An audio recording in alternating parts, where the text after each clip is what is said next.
There was one particular teacher actually who really pushed me towards art, and she had confronted my parents and told me like, listen, she's really talented in art, you should push for it. And obviously, luckily, my parents were very much for it as well, because they always tried to keep me and my sister very creative, and so they really followed through. They sent me to lessons, and it was just something I would always turn to, like no matter what age. If I was frustrated, if I was angry, if I was happy, I said like, okay, I'm gonna create something. Although I had like many other things like university, and I used to dance, and like art was always there for me. And then after working in tourism for 2 years, I was working in marketing, so to me that's creative as well. So then after 2 years of working in the industry, I wasn't completely happy, and art was something I always kept turning to. And I decided to look into studios abroad in mainly Barcelona, and I got into one in Barcelona. It wasn't really a school, like I'm self-taught, but it was an open studio, and you have mentors and they guide you in certain directions, and it taught me a lot. I spent a year in the studio, but 2 years in Barcelona in total. And after the first year, I created my Playa collection, and since then I decided to take art full-time. I feel like my main inspiration is people, the human figure, even characters of people. So photography is a very big process of my work. When I had created my Playa collection, for example, I used to go on the beach. I used to spend hours on the beach taking photos of people, and obviously like approaching them before I would take the photo, and I would get to know them, get to know their character, and try get that feel out in my paintings as well.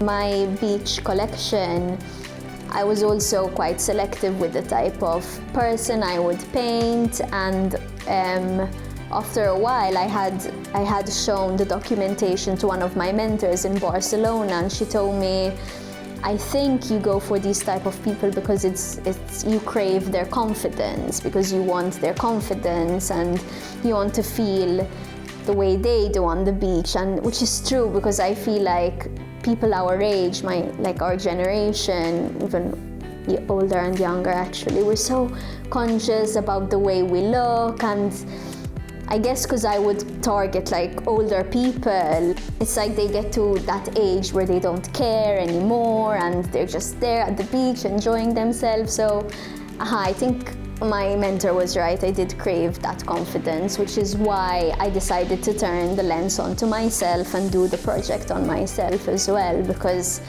it's kind of linked, you know, like I wanted the confidence. I had gone through some struggles with body image. After my Playa collection, the beach collection, I kind of wanted to turn the camera on myself. So I went from documenting people, obviously, to documenting myself. So I started the whole process of taking photos of myself, and I fully exposed myself to myself. So usually even in certain classes we would study the person for 3 hours, have a live drawing class, and it got me thinking, and I said it would be really interesting if I do this on myself, especially there was a time in my life where I was a bit insecure, so I thought like it would also help me confidence-wise. At first it started off as a bit of a project that I thought would be just a learning curve, and then late last year I decided to exhibit the work I had done on myself, which was a very emotional journey, but I'm really happy with the way that was received.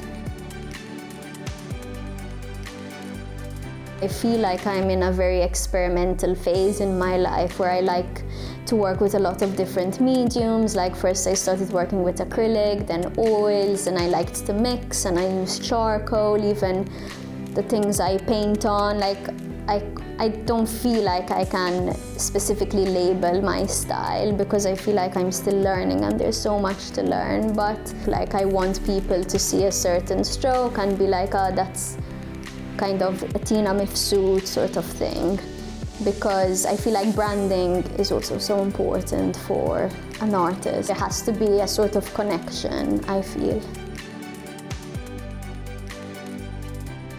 I didn't really have a direction. Like, I left Malta, but I wasn't too sure whether I would come back, when I would come back, but I always knew that I wanted to be sort of established in Malta because home is home and you do get most of your support from here. Like, I feel like Maltese are really patriotic when it comes to that stuff, and it's really nice and relieving that Maltese received my work so well. I'm not saying I made it internationally, but if I'm thinking about applying for places abroad, I feel like now I have a stable foundation in Malta, and that's gonna help me do the next push, you know?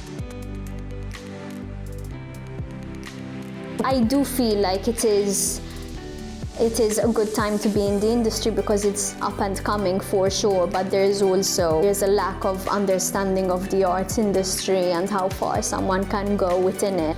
There's that stigma with art that it's either a hobby or you can never do it full-time. You need to have a part-time job or find some other way to sustain yourself.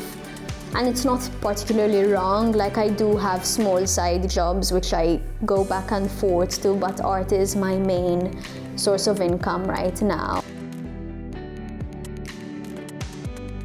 I don't have many negative things to say about how COVID affected me as an artist, because during the first lockdown I was painting the collection that I intended to exhibit. The only thing was that I kept postponing the exhibition because of the measures at the time, but I eventually got to do that exhibition, so it was very different. Of course, I had to adapt. It was very different from how I imagined it to be, but because it was such a personal collection, I feel like it worked out well because we did the show by appointment, so basically you could only be between 6 to 10 people in the same room at a time. It was a very large space. I had more time to myself.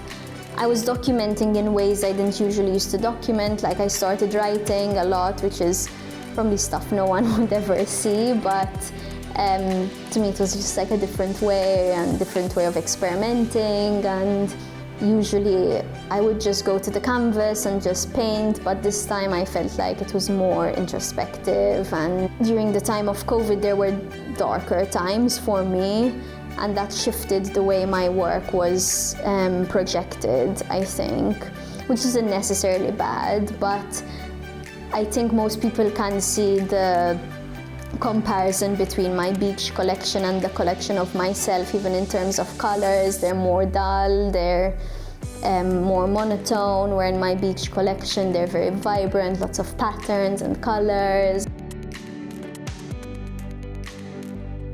An artist, I want to continue creating, mainly exhibiting, but work that is politically engaging. You know, I want to create work that gets people talking, that makes people feel uncomfortable, that is not only aesthetically pleasing as well. Like, I feel like my aim is to bring something more. Well, that's the direction I want to go for, you know. I'm working on a few exhibitions. I'm hoping to do more collaborative work in Malta because I really enjoyed that part of Barcelona where I got to work with different artists, learn from each other, and I feel like it's a real fruitful journey for many artists to collaborate and work together.